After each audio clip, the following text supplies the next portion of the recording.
സ്വാഗതം. എന്നോടൊപ്പം പ്രിയപ്പെട്ട എം വിജയകുമാർ സഖാവുണ്ട്. പാർട്ടിയുടെ സംസ്ഥാന കമ്മിറ്റി അംഗവും MLA-യുമായിട്ടുള്ള സഖാവ് DK മുരളിയുണ്ട്. മുൻ MLA സഖാവ് ജമീല പ്രകാശമുണ്ട്. അതുപോലെ കേരള കോൺഗ്രസ് എമ്മിന്റെ സഹായദാസ് ഉണ്ട്.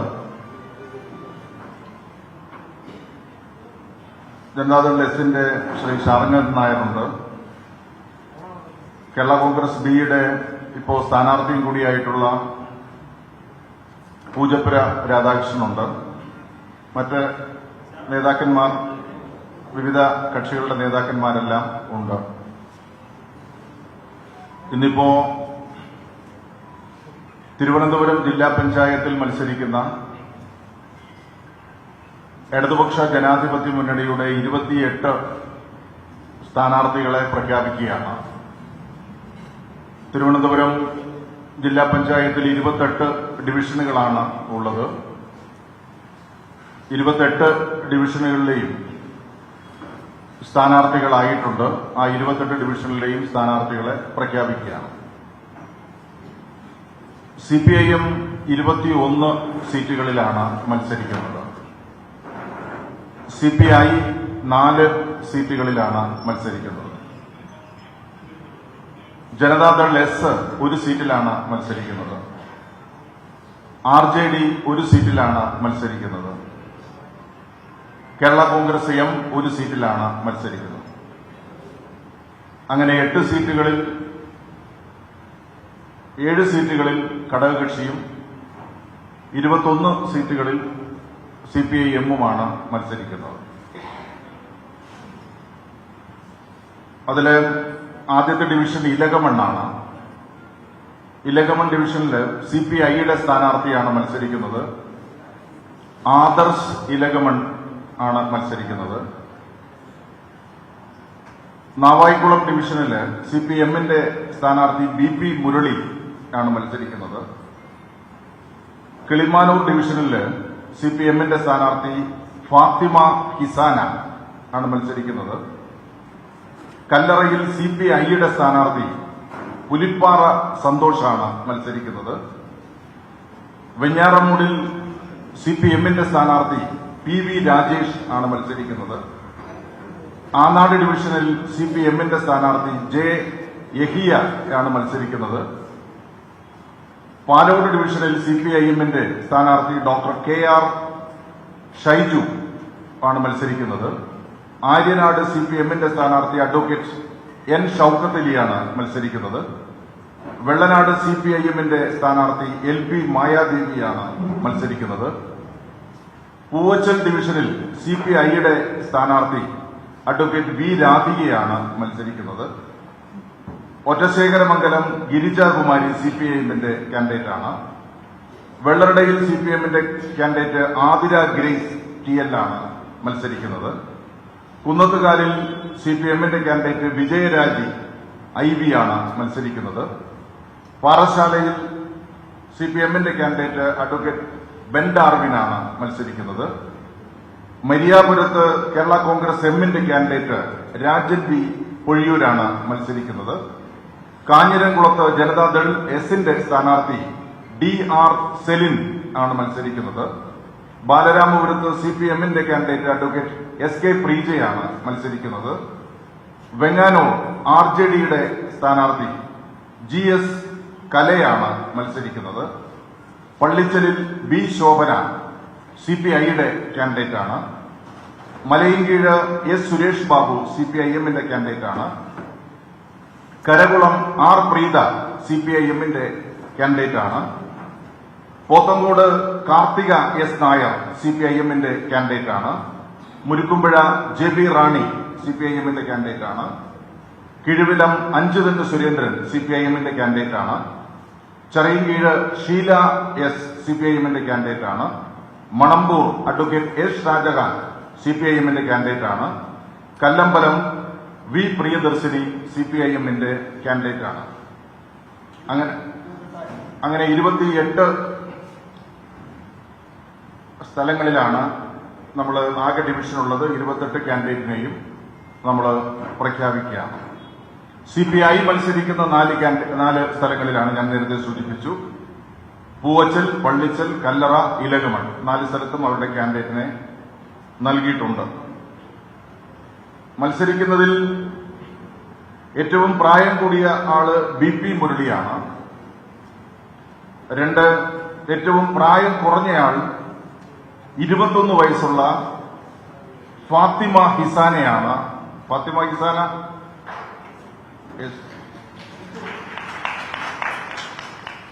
SFIയുടെ നേതാവാണ്. 21 വയസ്സാണ്. കിളിമാനൂർ മണ്ഡലത്തിൽ നിന്നാണ് മത്സരിക്കുന്നത് ഫാത്തിമ ഹിസാന. ഇതില് BP മുരളി മുമ്പ് ജില്ലാ പഞ്ചായത്ത് വൈസ് പ്രസിഡന്റ് ആയിരുന്നു. ഇപ്പോ ബ്ലോക്ക് പഞ്ചായത്ത് പ്രസിഡന്റാണ്. വെഞ്ഞാറമൂട് നിന്ന് മത്സരിക്കുന്നത് PV രാജേഷ് പുല്ലമ്പാറ ഗ്രാമപഞ്ചായത്ത് പ്രസിഡന്റാണ്. ഇപ്പോ നിലവിൽ അധ്യാപകനാണ്. KSCയുടെ നേതാവാണ്. പാലോട് നിന്ന് മത്സരിക്കുന്നത് ഡോക്ടർ KR ഷൈജു ആണ്. അദ്ദേഹം ആനാട് SNVHSSലെ പ്രിൻസിപ്പലായിരുന്നു. കുടുംബശ്രീ ജില്ലാ മിഷന്റെ കോർഡിനേറ്ററായിരുന്നു. സ്കോൾ കേരള എക്സിക്യൂട്ടീവ് ഡയറക്ടറായിരുന്നു.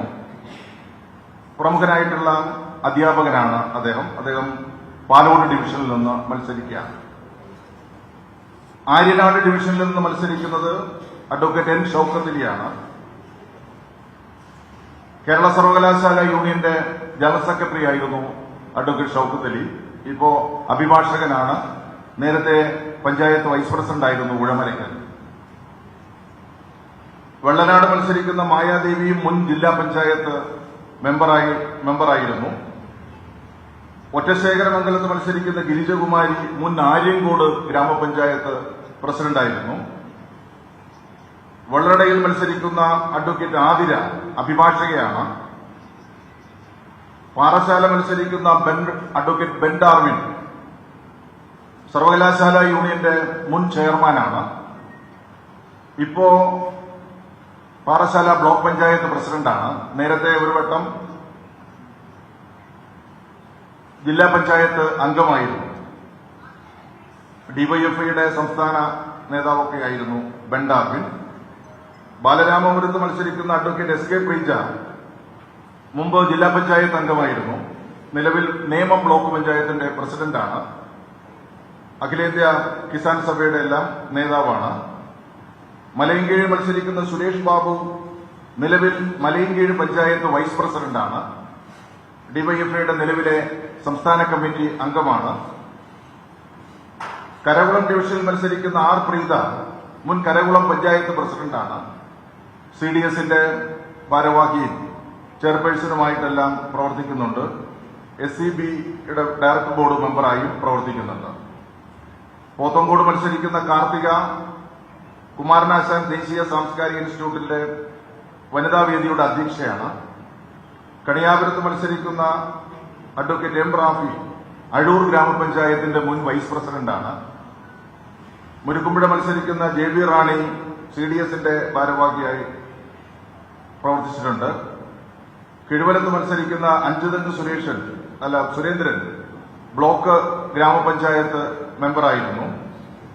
ചെറയൻകീഴ് മത്സരിക്കുന്ന ഷീല കടക്കാവൂർ ഗ്രാമപഞ്ചായത്ത് പ്രസിഡന്റാണ് ഇപ്പോഴും. മണമ്പൂരിൽ മത്സരിക്കുന്ന അഡ്വക്കേറ്റ് ഷാജഹാൻ കേരള ബാങ്കിന്റെ എക്സിക്യൂട്ടീവ് ഡയറക്ടറായിരുന്നു. മുമ്പ് ബ്ലോക്ക് പഞ്ചായത്തുകളുടെ പ്രസിഡന്റായിരുന്നു. ഇടയ്ക്കൊരു ചെറിയ ടേം ജില്ലാ പഞ്ചായത്ത് അംഗവുമായിരുന്നു. പ്രിയദർശിനി കല്ലമ്പലത്ത് മത്സരിക്കുന്നത് നിലവിൽ ജില്ലാ പഞ്ചായത്ത് അംഗമാണ്. ആസൂത്രണ സമിതിയിലും ഒക്കെ ഉള്ളവരാണ്. എല്ലാവരും CPIയുടെ സ്ഥാനാർത്ഥികളിൽ പൂവച്ചൽ ഡിവിഷനിൽ മത്സരിക്കുന്ന അഡ്വക്കേറ്റ് B രാധിക നിലവിലുള്ള ജില്ലാ പഞ്ചായത്ത് അംഗമാണ്. പള്ളിച്ചലിൽ മത്സരിക്കുന്ന B ശോഭന വിളപ്പിൽ പഞ്ചായത്ത് പ്രസിഡന്റായിരുന്നു. അങ്ങനെ പുലിപ്പാറ സന്തോഷ്, അതുപോലെ ആദർശ്, എല്ലാവരും മറ്റ് ഘടകകക്ഷികളിൽ മത്സരിക്കുന്നവരും അതിൽ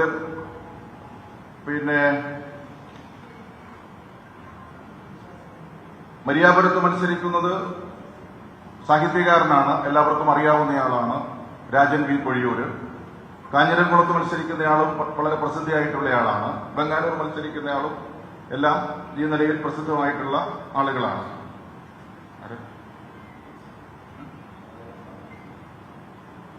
അങ്ങനെ ഏറ്റവും സമ്പന്നമായിട്ടുള്ള പൊതുരാഷ്ട്രീയ രംഗത്ത് അവരുടേതായിട്ടുള്ള വ്യക്തിമുദ്ര പതിപ്പിച്ചിട്ടുള്ള 28 ആളുകളാണ് ഈ തെരഞ്ഞെടുപ്പിൽ മത്സരിക്കുന്നത്. അത് സമൂഹത്തിന്റെ മുമ്പിൽ ഇവർ വരുമ്പോൾ തന്നെ വളരെ അനുകൂലമായിട്ടുള്ള ഒരു നിലയായിരിക്കും ഉണ്ടായിരിക്കുക. ഇവരെല്ലാം അടിയന്തരമായിട്ട് തന്നെ പ്രവർത്തന രംഗത്തേക്ക് ഇറങ്ങി അതിന്റെ പ്രവർത്തനങ്ങൾ നന്നായിട്ട് കൊണ്ടുപോകാൻ വേണ്ടിയിട്ട് പരിശ്രമിക്കണം. ഇന്നിപ്പോ ഔദ്യോഗികമായിട്ട് LDF എന്നുള്ള നിലയിൽ ഇവരുടെ എല്ലാം പേര് പ്രഖ്യാപിക്കുകയാണ്.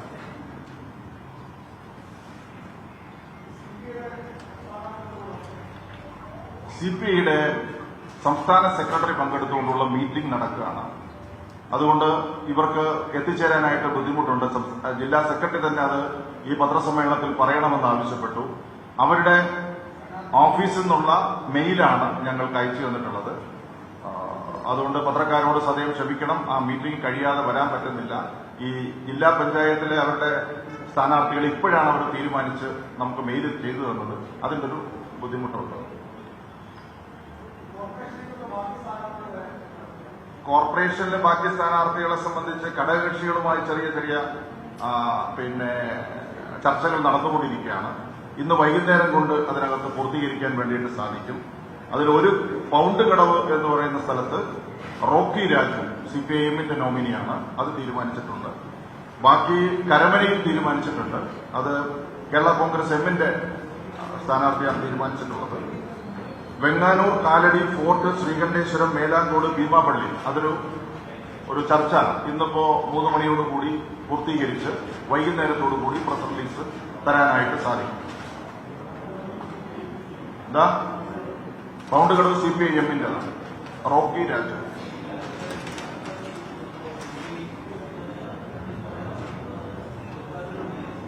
സീറ്റ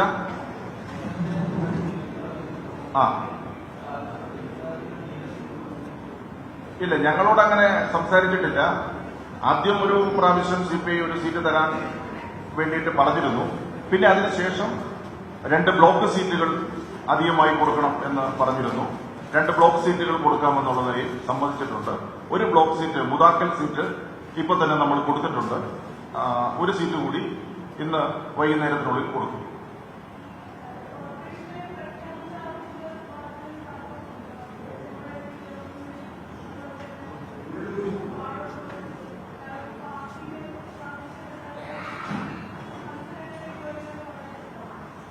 സ്വാഭാവികമാണല്ലോ. ഇപ്പൊ ഞങ്ങൾക്ക് തിരുവനന്തപുരം ജില്ലയിൽ തിരുവനന്തപുരം കോർപ്പറേഷൻ അതിർത്തിയിൽ ഒരു 15,000-ഓളം വരുന്ന പാർട്ടി അംഗങ്ങളുണ്ട്.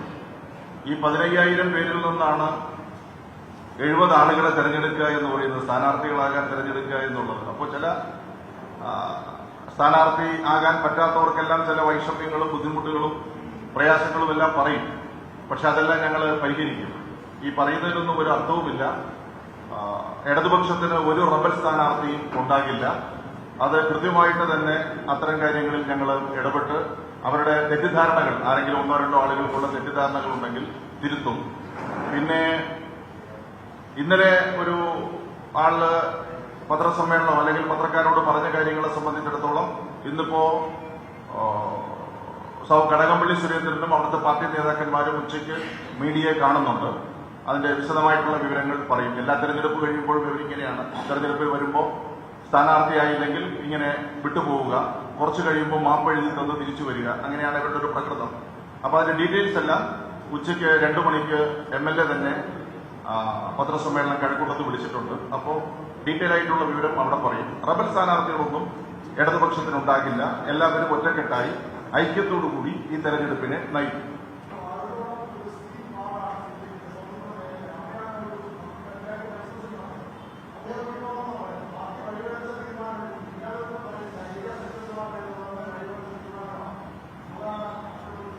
വാഴവട്ടം ഞങ്ങൾ സംസാരിച്ചിട്ടുണ്ട്. ആ പ്രശ്നങ്ങൾ പരിഹരിക്കാൻ വേണ്ടിയിട്ട് നമുക്ക് സാധിക്കും. ഉള്ളൂരും ഒരാളുടെ സ്ഥാനാർത്ഥിയാകണമെന്ന മോഹമുണ്ട്. അതും ഞങ്ങൾ സംസാരിച്ച് പരിഹരിക്കും. ഇല്ല, അത് ഒരു തെറ്റായിട്ടുള്ള ഒരു മെസ്സേജിന്റെ ഭാഗമായിട്ട് വന്നിട്ടുള്ളതാണെന്നാണ് എനിക്ക് തോന്നുന്നത്.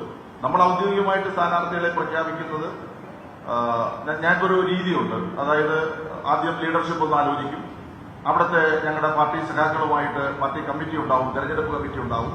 ആ തെരഞ്ഞെടുപ്പ് കമ്മിറ്റിയിൽ ഈ വിഷയങ്ങൾ അവതരിപ്പിക്കും. അവിടുത്തെ ഒരു കാര്യം കൂടി പരിശോധിച്ചിട്ടാണ് ഫൈനലൈസ് ചെയ്യുന്നത്. അപ്പോൾ തെരഞ്ഞെടുപ്പ് കമ്മിറ്റിയിൽ ചർച്ചകൾ വരുമ്പോൾ പല പേരുകൾ വരും. അപ്പോൾ അത് എല്ലാവർക്കും നമുക്ക് സ്ഥാനാർത്ഥിയാകാൻ പറ്റില്ലല്ലോ. അതിന്റെ വിജയസാധ്യത കൂടി പരിഗണിച്ചിട്ടാണ് തീരുമാനിക്കുന്നത്. എന്തായിരുന്നാലും അങ്ങനെ ഒരു മോശപ്പെട്ട കാര്യം വരാനായിട്ട് ഒട്ടും സാധ്യതയില്ല. അതെല്ലാം ഞങ്ങൾക്ക് പരിഹരിക്കാൻ വേണ്ടിയിട്ട് സാധിക്കുമെന്നാണ് കരുതുന്നത്.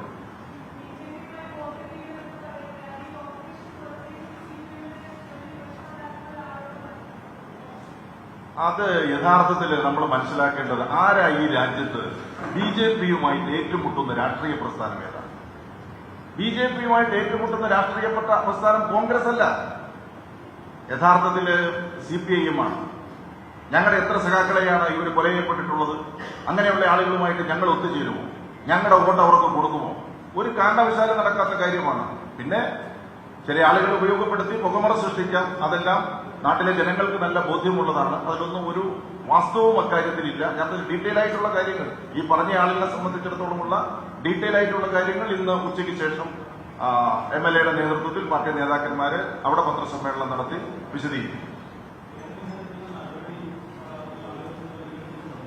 അല്ല, ഇവരുടെ പേരിൽ 3 പ്രാവശ്യം പാർട്ടി നടപടി എടുത്തിട്ടുള്ളതാണ്. പിന്നീട് നടപടിയെല്ലാം കഴിഞ്ഞതിന് ശേഷം കുറെ കാലം കഴിയുമ്പോൾ അത് മാപ്പാക്കി തരണമെന്ന് പറഞ്ഞ് തിരിച്ചു പാർട്ടിയിൽ വരുന്നത്. ഈ പാർട്ടിയാണല്ലോ അവരെ ബ്ലോക്ക് പഞ്ചായത്ത് പ്രസിഡന്റ് ആക്കിയത്. ഈ പാർട്ടിയാണ് ബ്ലോക്ക് പഞ്ചായത്ത് പ്രസിഡന്റ് ആക്കിയത്. ആ പഞ്ചായത്ത് പ്രസിഡന്റ് ആയിരിക്കുമ്പോഴാണ് നിങ്ങൾക്കെല്ലാം അറിയാമായിരിക്കും, കാലിക്കിടന്ന് ചെരുപ്പൂരി അവിടുത്തെ ബ്ലോക്ക് സെക്രട്ടറിയുടെ ചെവിക്കലിൽ അടിക്കാൻ വേണ്ടിയിട്ട് പോവുകയോ പുറത്തടിക്കുകയോ ഒക്കെ ചെയ്ത സംഭവമുണ്ട്. അപ്പൊ അതൊക്കെ പാർട്ടി എന്നുള്ള നിലയിൽ നമ്മൾ നോക്കിയിട്ടുണ്ട്, അത് പരിശോധിച്ചിട്ടുണ്ട്. അപ്പൊ അതുകൊണ്ട് അവരെ സംബന്ധിച്ചിടത്തോളം എപ്പോഴും നടപടി വരും, പിന്നീട് തിരിച്ചു വരും, അങ്ങനെയാണ്. അപ്പൊ ഒരു സ്ഥിരത അക്കാര്യത്തെ സംബന്ധിച്ചിടത്തോളം ഇല്ല. എന്നിരുന്നാലും പാർട്ടിയുടെ നിലപാട് ഔദ്യോഗികമായിട്ട് ഉച്ചയ്ക്ക് പറയും.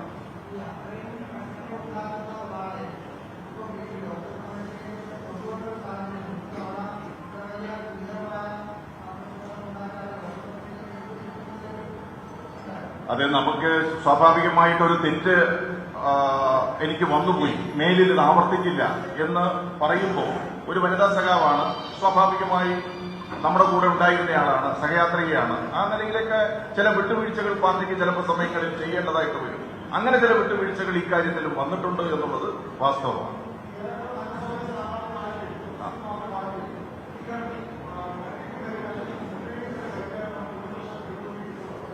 ഇടതുപക്ഷ മുന്നണിക്ക് ഭരിക്കാനുള്ള കേവലമായിട്ടുള്ള അല്ലെങ്കിൽ ഒരു മെജോറിറ്റി ആയിട്ടുള്ള ഭൂരിപക്ഷം ഞങ്ങൾക്കുണ്ടാവും.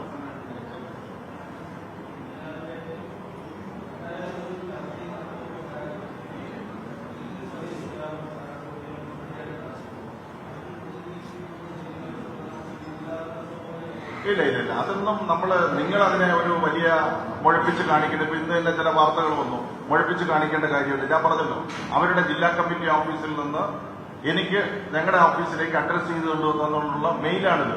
പക്ഷെ അവരുടെ പാർട്ടിയുടെ സ്റ്റേറ്റ് നേതാക്കന്മാർ പങ്കെടുക്കുന്ന ഒരു മീറ്റിംഗിൽ അവരുടെ കൂടെ ആലോചിച്ചാണ് ഇന്നിപ്പോൾ ചെയ്തത്. പക്ഷെ വളരെ അത്യാവശ്യമായിട്ട് അവരുടെ നേതാക്കന്മാർ പങ്കെടുക്കുന്ന ഒരു മീറ്റിംഗിൽ നിന്ന് വരാൻ പറ്റുന്നില്ല. അത് നിങ്ങളോട് പറയണം എന്ന് തന്നെയാണ് ശ്രീ മാങ്കോട് രാധാകൃഷ്ണൻ എന്നോട് വിളിച്ച് പറഞ്ഞത്. ആരാണ്? അല്ല, അവരുടെ നേതാക്കന്മാർക്ക് ബിനോയ് വിശ്വം ആയിരിക്കണമെന്നില്ല. അവരുടെ സ്റ്റേറ്റ് എക്സിക്യൂട്ടീവിലുള്ള ആരെങ്കിലും പങ്കെടുത്താൽ മതി. അവരുടെ മീറ്റിംഗ് നടക്കുന്നു, അത് നിങ്ങൾ ഇപ്പോൾ പോയി നോക്കിയാലും മീറ്റിംഗ് നടക്കും. അവിടെ നിന്ന് ആ മീറ്റിംഗിന്ന് പറഞ്ഞിട്ടാണ് ഈ നമുക്ക് മെയിൽ അയച്ചു തന്നിട്ടുള്ളത്. അതിൽ വേറെ നിങ്ങൾ മീഡിയ കാണുന്ന ഒരു അസ്വാഭാവികതയും ഒരു വേർതിരിവും ഒരു അമർഷവും അക്കാര്യത്തിലുണ്ടാവില്ല.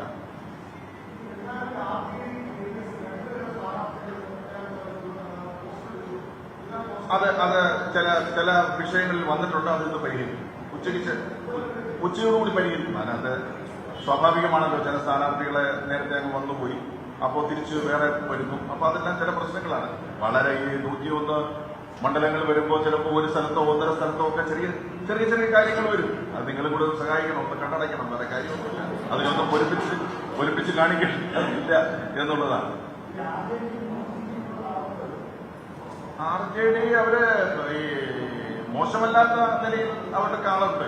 എല്ലാ ഘടകകക്ഷികൾക്കും അവരുടേതായിട്ടുള്ള ആളുകളുണ്ട്. ഞങ്ങൾ ഈ NDAയിൽ കോൺഗ്രസും എല്ലാം അടിച്ചോടിച്ചണക്ക് ഇവരൊന്നും നമ്മൾ അടിച്ചോടിക്കുന്നില്ല. മുസ്ലിം ലീഗിനെ അടിച്ചോടിച്ചു, കോൺഗ്രസ്, പിന്നെ NDA JDSന് അല്ല BDJSനെ അടിച്ചോടിച്ചു.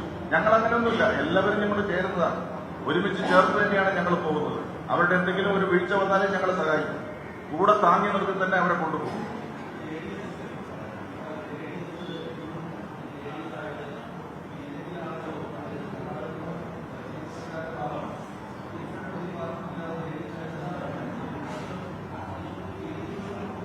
അല്ല, കേരളത്തിൽ അവരുടെ നയം ഇടതുപക്ഷത്തോടൊപ്പം ചേർന്ന് നിൽക്കുക എന്നുള്ളതാണ് അവരുടെ നയം. അവരുടെ എല്ലാ നേതാക്കന്മാരും ആ ഒരു സോഷ്യലിസ്റ്റ് ആശയഗതിയോട് ചേർന്ന് നിൽക്കുകയും ഇടതുപക്ഷത്തോടൊപ്പം ചേർന്ന് നിൽക്കുകയും ചെയ്യുന്നവരാണ് അതിന്റെ നേതാക്കന്മാർ എല്ലാം. അതുകൊണ്ട് തന്നെ നമ്മുടെ നയം, ഇടതുപക്ഷത്തിന്റേതായ നയം ആ നയത്തിൽ അവരും നമ്മളോടൊപ്പം നിൽക്കുകയാണ്.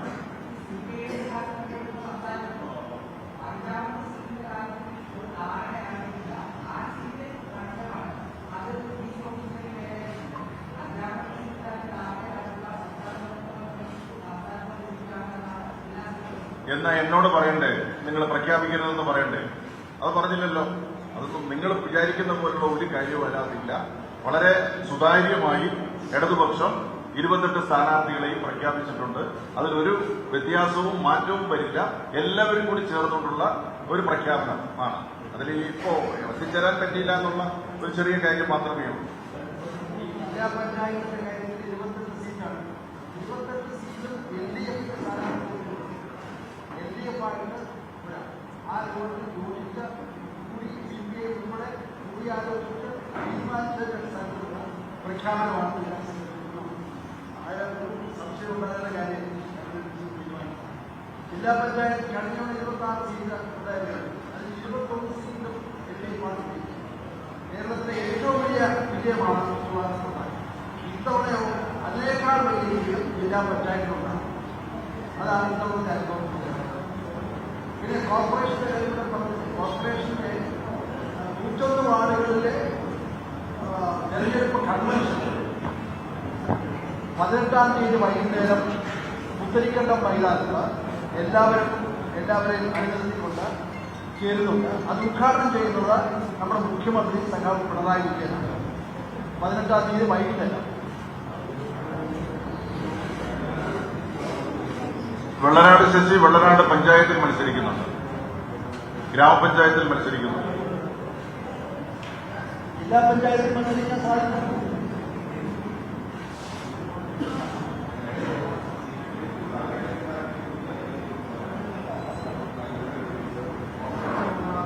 അങ്ങനെയൊക്കെ കുറെ പേര് എല്ലാ ഭാഗത്തുനിന്നുള്ളവരെല്ലാം കൂടി ചേരുന്നതാണല്ലോ ഇത്. അപ്പൊ അതുകൊണ്ട് പിന്നെ വലിയ ഇഷ്യൂസ് ആക്കി എടുക്കേണ്ടതില്ല.